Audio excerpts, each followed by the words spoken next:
Hello दोस्तों, आज की इस क्लास में स्वागत है आप सभी का। तो आज हम लोग टेस्ट लेने वाले हैं किसका, तो साइंस का। और जिसमें हम लोग टोटली प्रश्न 40 रखे हैं, जिसमें से आपको सिर्फ 15 प्रश्न का जो है सही जवाब देना है। और इसमें देखिएगा आप लोग 90% जो बच्चे हैं ना वो फेल हो जाएंगे, ठीक है। 90% क्योंकि मैं दावा के साथ बोल रहा हूँ। यदि आप इस 90% फेल में से निकल जाते हो ना तो आपकी तैयारी बहुत अच्छी है और आप बोर्ड एग्जाम में अच्छा नंबर ला सकते हो। तो चलिए आज अपनी तैयारी को देखिए, कितना तैयार हैं आप और कितना अभी तक आपने तैयारी किया और आपको कितना अभी तैयारी करना बाकी है। तो आप लोग जुड़े रहें और चलिए कंटिन्यू वीडियो को देखते रहिएगा और कमेंट बॉक्स में आप लोग आंसर जरूर दीजिएगा।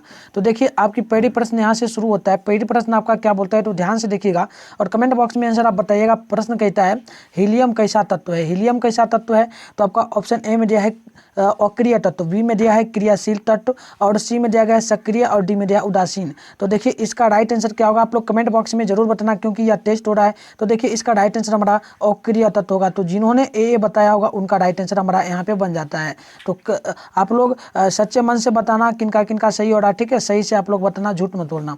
तो अगली प्रश्न हमारा बोलता है जल में हाइड्रोजन तथा ऑक्सीजन की परमाणु संख्या का अनुपात कितना होता है। देखिए हाइड्रोजन जो है ना, हाइड्रोजन और ऑक्सीजन की जो परमाणु संख्या होती है इसका अनुपात कितना होता है, किसमें, परमाणु में।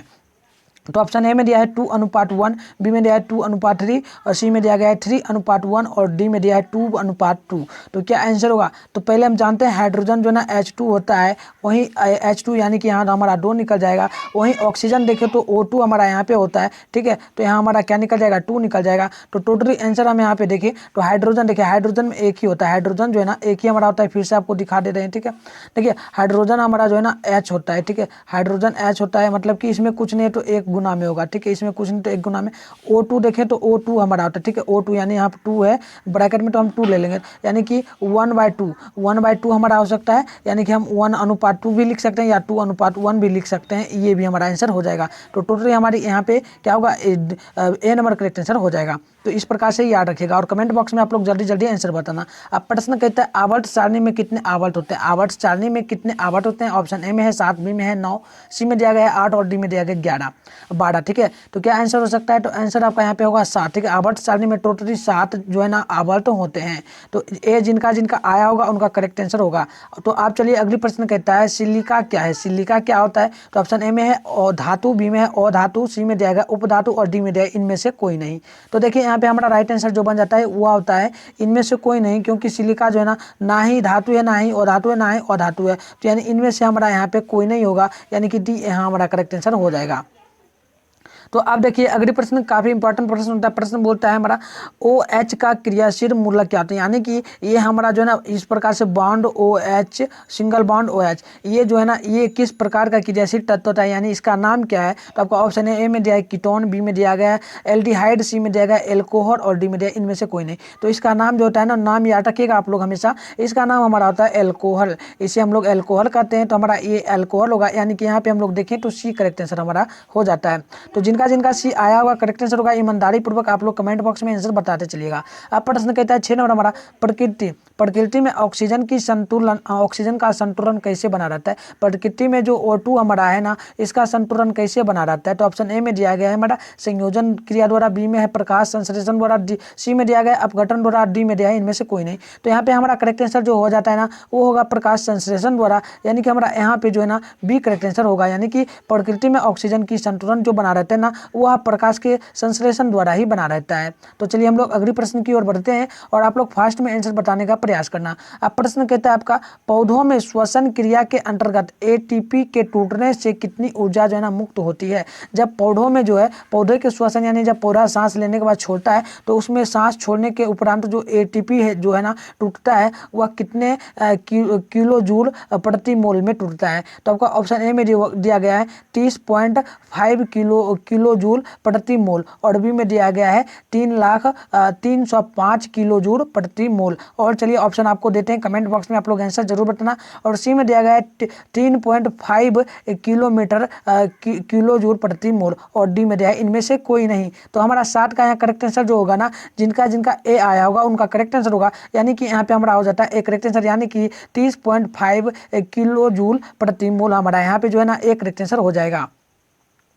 तो चलिए आप अगली क्वेश्चन आप लोग ध्यान से देखिए और प्रश्न का आंसर बताइए। फर्स्ट में प्रश्न कहता है मानव हृदय में कितने कोष्ठ होते हैं। मानव हृदय में जो है ना कितने कोष्ठ होते हैं। ऑप्शन ए में दिया गया है 2, बी में है सी, ऑप्शन ए में दिया गया है 2, बी में दिया गया है हमारा 8, सी में दिया गया है 1 और डी में दिया है 4। तो यहाँ पे हमारा राइट आंसर जो हो जाता है वो होगा 4, यानी कि 4 कोष्ठ होते हैं मानव के हृदय में। तो आप लोग डी नंबर नोट कर लीजिएगा।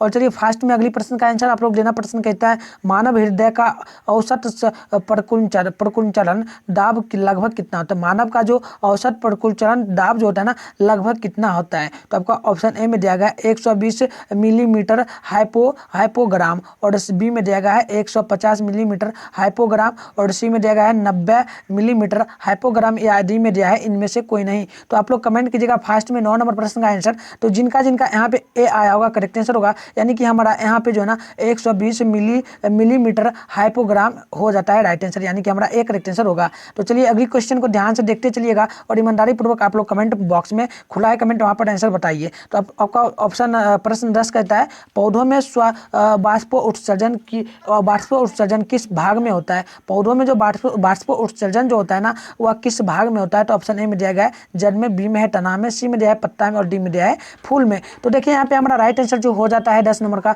ये होता है पत्ता में जो है ना बाष्प उत्सर्जन की क्रियाएं जो होती है। बाष्प उत्सर्जन की क्रिया क्या होती है, तो ये सूर्य जैसे मान लीजिए सूर्य है ना, सूर्य से क्या होता है पौधों के पत्ते पर जो है ना उसकी किरण आती है, तो वो किरण जो आती है ना पत्ते पर क्या होती है, पत्ते अवशोषित कर लेती है उस ऊर्जा को और उसी को हम लोग कहते हैं बाष्प उत्सर्जन। ठीक है, तो याद रखिएगा आप। चलिए अगले प्रश्न को देखिएगा, हमारा 11 नंबर प्रश्न बोलता है, ध्यान से देखिएगा। प्रश्न हमारा बोलता है जी, यहाँ प्रश्न बोलता है कृत्रिम वृक्क किस अपशिष्ट उत्पादकों को रूधिर से अवोहन द्वारा पृथक करता है। तो देखिए आपका ऑप्शन ए में है नाइट्रोजन, बी में है कार्बन, सी में है ऑक्सीजन और डी में है इनमें से सभी।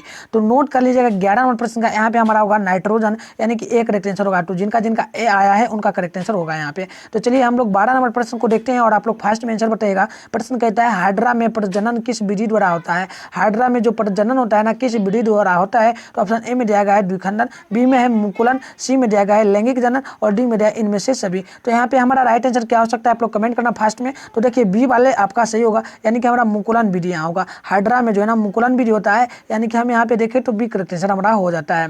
तो चलिए अगली प्रश्न देखिएगा, 13 नंबर प्रश्न आपका बोलता है। प्रश्न बोलता है किसी माध्यम के अपवर्तनांक जो है ना म्यू, यानी कि अपवर्तनांक हम लोग म्यू द्वारा सूचित करते हैं। तो म्यू का मान जो है ना क्या हो सकता है, म्यू का मान जो है क्या हो सकता है म्यू बराबर। तो म्यू बराबर हमारा यहाँ पे मान क्या होता है। तो ऑप्शन ए में आपका दिया गया है साइन आई बटे साइन आर, बी में है साइन आई बटे साइन आर एक ही है और यहाँ पे दिया गया है साइन आई बटे साइन आर और यहाँ पे दिया है sign I plus sign R. तो देखिए यहाँ पे राइट आंसर हमारा क्या होता है। तो यहाँ पे राइट आंसर हमारा जो होता है ना म्यू बराबर ये होता है साइन आई बटे साइन आर, यानी कि हमारा यहाँ पे बी करेक्ट आंसर हो जाएगा। म्यू बराबर हमारा ये बी करेक्ट आंसर जो है ना हो जाएगा। तो जिनका जिनका बी आया होगा ना उनका बिल्कुल करेक्ट आंसर यहाँ पे हो जाएगा। तो चलिए अगले प्रश्न देखिए, प्रश्न काफी इंपॉर्टेंट है। प्रश्न कहता है दाढ़ी बनाने में किस दर्पण का उपयुक्त होता है। दाढ़ी बनाने के लिए हम लोग किस दर्पण का उपयुक्त करते हैं। तो चलिए उपयोग करते हैं। तो ऑप्शन ए में दिया गया है आपका समतल दर्पण, बी में है उत्तर, सी में दिया गया है अवतर और डी में दिया है इनमें से कोई नहीं। तो देखिए हम लोग दाढ़ी बनाने के लिए जो जनरली उपयोग करते हैं ना अवतर दर्पण का उपयोग करते हैं। तो जिनका जिनका यहाँ पे सी आया होगा उनका करेक्ट आंसर होते जाएगा। तो आप लोग मिलाते जाना कितना में कितना आपका सही होता है, क्योंकि मैंने बोला है 50 में आपको जो है ना 15 यानी कि 15 आपको सिर्फ सही करना है। ठीक है ना, 15 सही करना है। तो आप लोग मिलाते चलिएगा कितना आपका सही होता है। तो देखिए आपका 15 नंबर प्रश्न कहता है स्पेक्ट्रम में किस रंग की किरण का झुकाव अधिक होता है। स्पेक्ट्रम ये हमारा होता है जी, और इसमें अनेकों प्रकार का रंग आता है इस प्रकार से। ठीक है, अनेकों प्रकार का किरण आता है। तो सबसे नीचे का जो रंग रहता है ना नीचे का वो कौन सा रंग है जिसका अधिक रहता है यानी झुकाव रहता है। तो देखिए आपका ऑप्शन ए में दिया है लाल, बी में है हरा, सी में है पीला, डी में दिया गया बैंगनी। तो यहाँ पे हमारा राइट आंसर जो हो जाता है ना 15 नंबर का ये बैंगनी का सबसे जो है ना किरण झुकाव, मतलब स्पेक्ट्रम में बैंगनी रंग जो है ना इसका सबसे कम झुकाव रहता है और लाल रंग का सबसे अधिक रहता है, यानी कि ऊपर रहता है सबसे। तो नोट कर लीजिएगा। तो चलिए अगली प्रश्न देखिएगा, फास्ट में आप लोग आंसर बताना। प्रश्न कहता है विद्युतीय फ्यूज विद्युत धारा के किस प्रभाव पर कार्य करती है। विद्युतीय फ्यूज होता है ना विद्युत धारा के किस प्रभाव पर जो है ना कार्य करती है यानी काम करती है। तो आपका ऑप्शन ए में है ऊर्जा उष्मीय पर, बी में है चुंबकीय, सी में है रासायनिक और डी में दिया गया इनमें से कोई नहीं। तो देखिए 16 नंबर का आपका यहाँ पे उष्मीय हो जाएगा, यानी कि जिनका जिनका ए आया है करेक्ट आंसर आपका हो जाएगा। तो चलिए 17 नंबर प्रश्न देखिएगा। प्रश्न बोलता है किसी कुंडली का प्रतिरोध ज्ञात करने के के लिए कौन सा सूत्र बनता है, यानी कुंडली के प्रतिरोध का जो सूत्र होता है, फॉर्मूला होता है, वह क्या होता है जी। तो देखिए आपका ऑप्शन ए में दिया गया R बराबर V इंटू आई, और बी में दिया है R बराबर V बटे यू, और सी में दिया गया है R बराबर V बटे आई, और डी में दिया गया R बराबर V माइनस आई। तो देखिए हमारा यहाँ पे कुंडली का सूत्र जो R बराबर होता है, ये हमारा सूत्र क्या बनता है, तो नोट कर लीजिएगा 17 नंबर प्रश्न का, ये हमारा बनता है V बटे आई, यानी कि ऑप्शन नंबर हम देखें तो सी हमारा यहाँ पे बिल्कुल करेक्ट आंसर हो जाता है। तो आपका सी करेक्ट आंसर होगा, ठीक है ना। चलिए अगली क्वेश्चन का आप लोग फास्ट में आंसर देना। प्रश्न कहता है डायनेमो से किस प्रकार की धारा प्राप्त होती है, डायनेमो से किस प्रकार की धारा प्राप्त होती है। तो ऑप्शन ए में है डिस्क धारा, बी में है प्रत्यावर्ती धारा, सी में देगा दोनों धाराएं, और डी में देगा इनमें से कोई नहीं। तो आपका यहाँ पे करेक्ट आंसर क्या होगा, कमेंट करना फास्ट में, ठीक है। तो देखिए हमारा यहाँ पे करेक्ट आंसर होता है दोनों धाराएं, यानी डिस्ट धारा भी होती है और प्रत्यावर्ती धारा भी होती है, यानी कि दोनों धाराएं यहाँ पे हमारा करेक्ट आंसर हो जाता है। तो चलिए अगली क्वेश्चन का आप लोग फास्ट में कमेंट करना आंसर। प्रश्न कहता है डेंगू उत्पन्न करने वाला मच्छर किस तरह के जल में रहता है, यानी कि डेंगू उत्पन्न करने वाला जो मच्छर होता है जी, वो किस प्रकार के जल में रहता है, साफ जल में रहता है, गंदा जल में, खारा जल में, या मृदु जल में। खारा जल का अर्थ क्या होता है, तो जो पीने लायक पानी है। मृदु जल का मतलब अर्थ क्या है, तो ये होता है कि पूरा खराब पानी जो गंदगी से बढ़ गया है। तो देखिए यहाँ पे हमारा करेक्ट आंसर जो होगा, साफ पानी में जो है ना डेंगू उत्पन्न करने वाला जो मच्छर रहता है वो साफ पानी में रहता है, यानी कि हमारा ए यहाँ पे करेक्ट आंसर होगा। तो जिन बच्चों का ए आया है उनका करेक्ट आंसर हमारा यहाँ पे होगा। तो अब देखिए 20 नंबर प्रश्न कहता है निम्नलिखित में से कौन बायोगैस ईंधन का स्रोत नहीं है, बायोगैस ईंधन स्रोत का इनमें से क्या नहीं हो सकता है। तो देखिए आपका ऑप्शन यहाँ पे है, ए में दिया गया है लकड़ी, बी में है गोबर गैस, सी में दिया गया नाभिकीय ऊर्जा, और डी में दिया है कोयला। तो देखिए यहाँ पे गोबर गैस का उदाहरण हमसे नहीं पूछा जा रहा है ना, तो नोट करना है आप लोगों को क्या नहीं हो सकता है। तो देखिए गोबर गैस का उदाहरण यहाँ पे हमारा जो नहीं होगा 21 नंबर का, वो होगा नाभिकीय ऊर्जा नहीं, ठीक है। नाभिकीय ऊर्जा यहाँ पे करेक्ट आंसर हमारा होगा, यानी कि सी नंबर। जिनका देखिए हमारी 21 नंबर प्रश्न क्या बोलता है, ध्यान से देखिएगा। प्रश्न हमारा बोलता है जी, किसी बल्ब में 1 मिनट में जो है ना 120 कूलम्ब आवेश जो है ना प्रवाहित हो रहा है, तो यहाँ पे विद्युत धारा का मान जो है ना क्या निकल के आएगा। तो देखिए मैं आपको शॉर्ट में बताऊंगा, इसको उतना हल नहीं करेंगे, तो इसका फॉर्मूला जो विद्युत धारा का होता है वो पहले मैं आपको बता देता हूँ। ये फॉर्मूला होता है R बराबर V बटे आई, बट मैं आपको फॉर्मूला से हल नहीं करूँगा, मैं आपको शॉर्ट में बता देता हूँ कैसे इसको हल करना है, ठीक है ना। तो देखिए पहले ऑप्शन आपका बोल देते हैं। ऑप्शन ए में देगा 1 एम्पियर, बी में है 2 एम्पियर, सी में है 3 एम्पियर, और डी में देगा 4 एम्पियर। तो यहाँ पे करेक्ट आंसर क्या होगा, तो करेक्ट आंसर निकालने के लिए आपको कुछ नहीं करना होगा,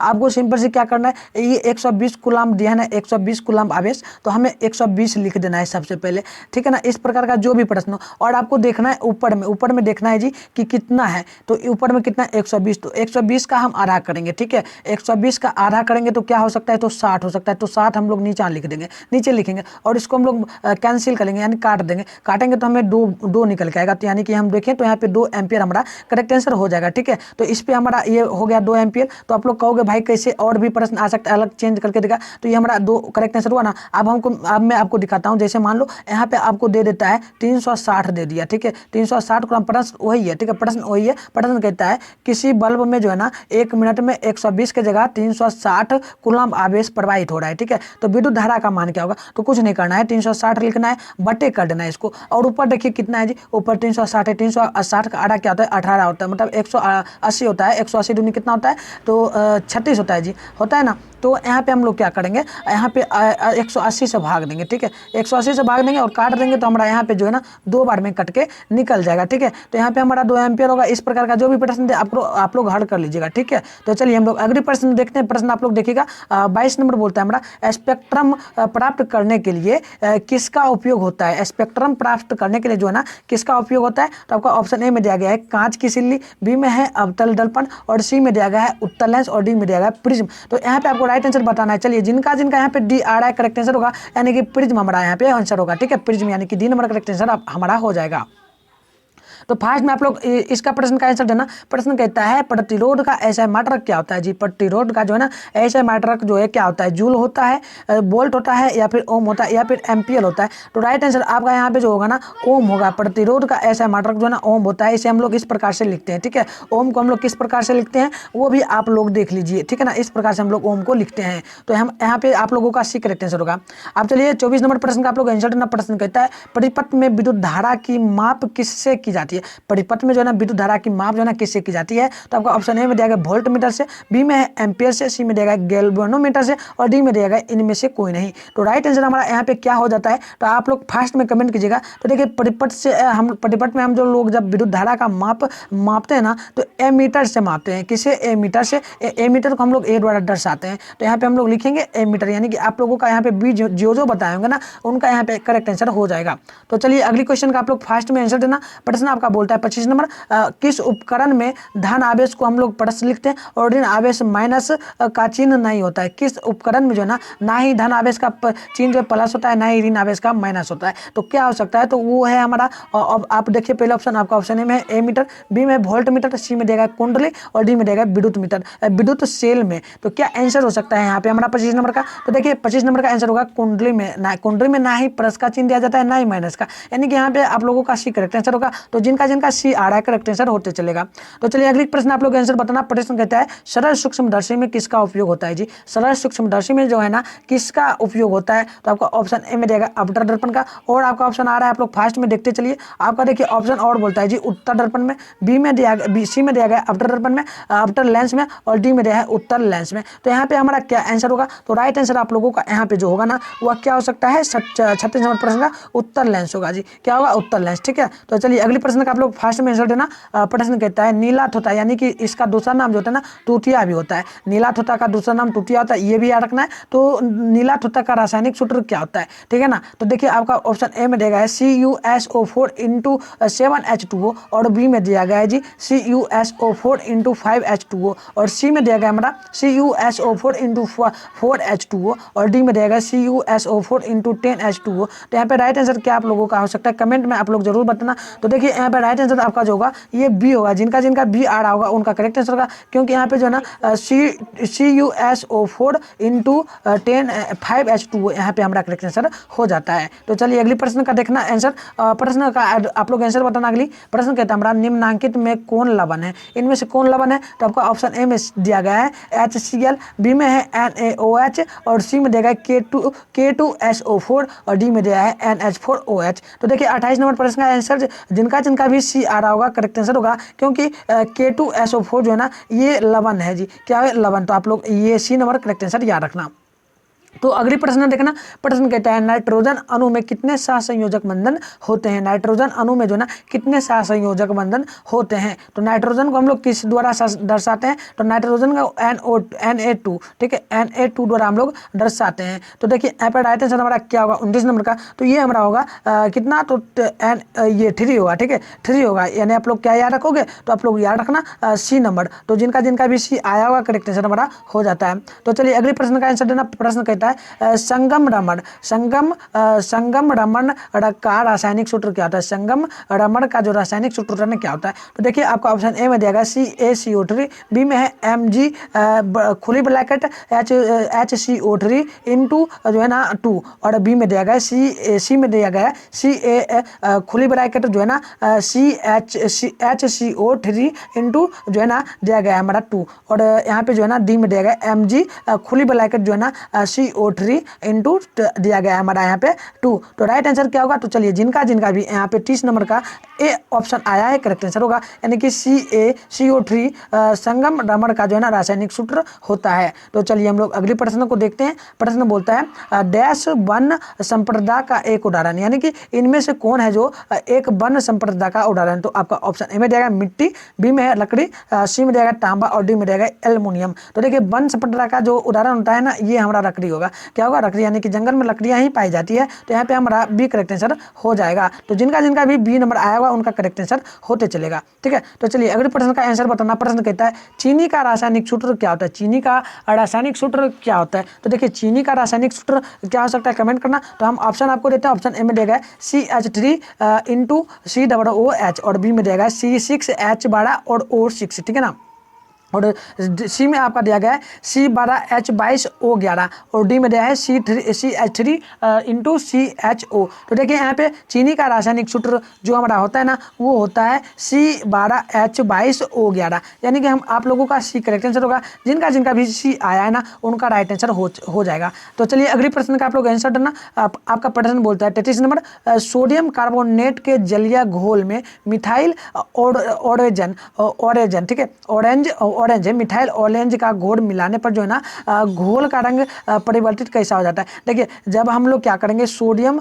कार्बोनेट के जलीय घोल में हम जब मिथाइल ऑरेंज का जो ना घोल मिलाएंगे, ऑरेंज रंग मतलब समझते हो ना जो मैंगो के जैसा होता है, तो उसको जब हम लोग मिलाएंगे तो घोल का रंग कैसा परिवर्तित हो जाएगा। तो देखिए सिंपल सी बात है, ऑरेंज हम यहाँ पे मिला रहे हैं, ऑरेंज कलर का होगा, तो ऑरेंज कलर का मतलब क्या है, तो पीला होगा। तो सिंपल सी बात है पीला ही हमारा होगा। जब हम सोडियम कार्बोनेट में किसी भी प्रकार का जो रंग होता है मिलाते हैं, जैसा रंग रहेगा वैसा ही बनेगा हमारा, यहाँ पे परिवर्तित होगा रंग, ठीक है। तो यहाँ पे हमारा क्या होगा, एक करेक्ट आंसर हो जाएगा यानी पीला। तो चलिए अगली प्रश्न का आंसर आप लोग बताना फास्ट में। प्रश्न आपका बोलता है 34 नंबर, प्रश्न कहता है स्वपोषी पोषण के लिए आवश्यक क्या है। स्वपोषी पोषण के लिए जो है ना वो आवश्यक क्या होता है। तो ऑप्शन ए में दिया गया CO2, बी में है क्लोरोफिल, सी में दिया गया सौर प्रकाश और डी में दिया गया है इनमें से सभी। तो राइट आंसर आपका क्या होगा, कमेंट करना फास्ट में आप लोग। तो देखिए यहाँ पे आप लोगों का डी करेक्ट आंसर होगा, यानी कि CO2 और क्लोरोफिल एवं ये दिया गया ना सौर प्रकाश, यानी कि इनमें से हमारा सभी जो है ना करेक्ट आंसर हो जाएगा। तो चलिए अगली प्रश्न आप लोग देखना फास्ट में। प्रश्न आपका बोलता है इंसुलिन की कमी से हो सकता है, इंसुलिन की कमी से कौन सा रोग हो सकता है। तो आपका ऑप्शन ए में देगा घेंगा रोग, बी में है बौनापन और सी में देगा मधुमेह और डी में देगा इनमें से कोई नहीं। तो क्या आंसर होगा, आप लोग 35 नंबर प्रश्न का आंसर बताना। तो चलिए जिनका जिनका भी सी आ रहा है करेक्ट आंसर होगा, यानी कि मधुमेह रोग जो है ना इंसुलिन की कमी के कारण हो जाता है, ठीक है। मधुमेह रोग आप लोग नोट कर लीजिएगा। ये सभी प्रश्न जो है ना बोर्ड एग्जाम में निश्चित रूप से रहता है, इसलिए मैं इसका आप लोगों से टेस्ट ले रहा हूँ, ठीक है। तो देखिए अगली प्रश्न कहता है खुरा परिसंचरण तंत्र किस में पाया जाता है। खुरा परिसंचरण तंत्र जो ना किस में पाया जाता है। तो ऑप्शन ए में दिया गया हमारा मनुष्य में, बी में है कॉकरोच में, सी में दिया गया घोड़ा में और डी में दिया गया ऊँट में। तो राइट आंसर आप लोगों का यहाँ पे जो हो जाएगा ना वो आप लोग नोट कर लीजिएगा 36 का, वो होगा आपका कॉकरोच, ठीक है। कॉकरोच में जो ना खुरा परिसंचरण तंत्र पाया जाता है, यानी कि जिनका जिनका भी आया होगा उनका राइट आंसर यहाँ पे हो जाएगा।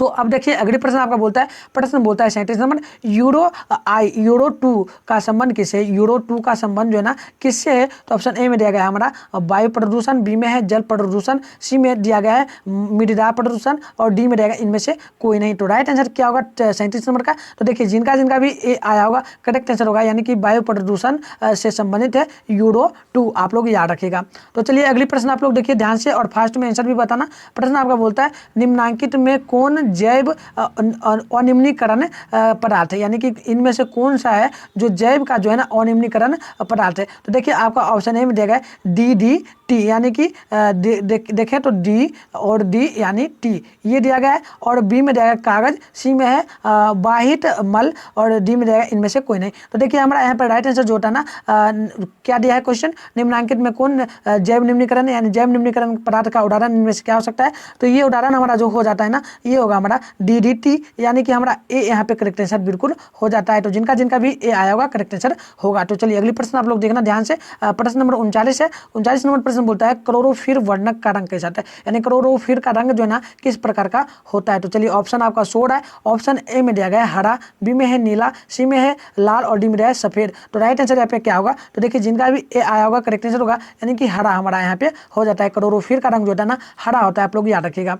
तो देखिए लास्ट प्रश्न हमारा है, प्रश्न बोलता है एल्कीन का सामान्य सूत्र क्या होता है। एल्कीन का सामान्य सूत्र जो है ना क्या होता है। तो आपका ऑप्शन ए में देगा CN×H2N और बी में है CN×H2N+2 और सी में देगा हमारा CN×H2N-2 और इनमें से कोई नहीं। तो देखिए यहाँ पे हमारा जो करेक्ट आंसर होगा वो होगा क्या, तो CnH2n, ठीक है। एल्कीन का मैं आपको यहाँ पे शॉर्ट में याद रखने का तरीका बताता हूँ। देखिए एल्कीन में तीन एल्केन एल्कीन एल्काइन तीन फॉर्मूला यहाँ पे बनता है, तो मैं आपको यहाँ पे शॉर्ट में याद रखने का तरीका बता देता हूँ। तो देखिए हमारा सबसे पहले आता है एल्केन, ठीक है। क्या आता है तो ध्यान रखिएगा, एल्केन आता है। तो मैं आपको लिख के सही से दिखा देता हूँ, आप लोग याद रखना। ये याद रखोगे तो तीनों प्रश्न में से एक प्रश्न आपके बोर्ड एग्जाम में निश्चित रूप से देखने को मिलेगा। तो देखिए एल्केन हमारा यहाँ पे हो जाता है, ठीक है। पहली एल्केन है, तो एल्केन का सामान्य सूत्र जो होता है ना वो आप लोग सिंपल से याद रखना इंटू H2N ये होता है, ठीक है। इतना आप लोग याद रखोगे।